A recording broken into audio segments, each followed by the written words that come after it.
महाराज जी, निंदा सुनने से कैसे बचें? बोलने पर तो हमारी गलती है, लेकिन सुनने से कैसे बचें? अब हमें कुछ नहीं सुनाई दे रहा, अगर थोड़ा भी सुनाई दे तो राधा राधा राधा राधा राधा।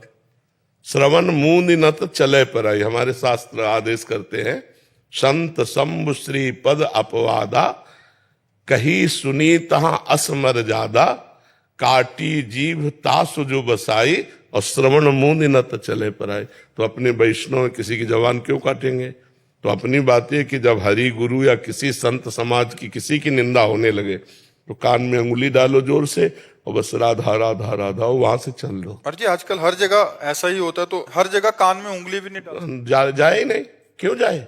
क्लास में होते हैं प्रैक्टिकल, ऐसे गंदी बातें करते हैं बच्चे साथ में, तो फिर सुन। अपने मन से हटा देते। हम अगर अपने मन से हटा देते, तुम सब बोलते रहो, हमें कोई फर्क नहीं पड़ेगा, हम सुनते हुए भी नहीं सुनेंगे। अगर हम अपने अंतर्मुख हो जाए तो किसी का कोई प्रभाव नहीं पड़ेगा। अभ्यास करो।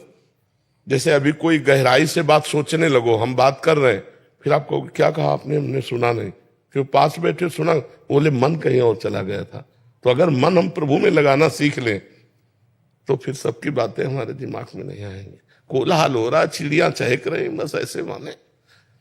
जिसकी मति जो है उतना ही बोल पाएगा, उतना ही सोच पाएगा। सोचने दो, बोलने दो उसे। अपने राधा राधा राधा उधर ध्यान नहीं देते, कानों में पड़ रही ध्यान नहीं देते तो कोई फर्क नहीं पड़ेगा। कानों में पड़ रही ध्यान दिया, उसमें रस लेने लगे तो फर्क पड़ जाएगा। ठीक है? महाराज जी, घर पे भी कोई आता है नींद में तो वो ऐसी बात करने लगते तो हम कब उसमें आलीन हो जाते पता ही नहीं लगता महाराज जी। हाँ, बचना तो पड़ेगा, क्योंकि 100 में एक कोई भगवत मार्ग की बात करने वाला मिलेगा। 100 में क्या, 1000 में।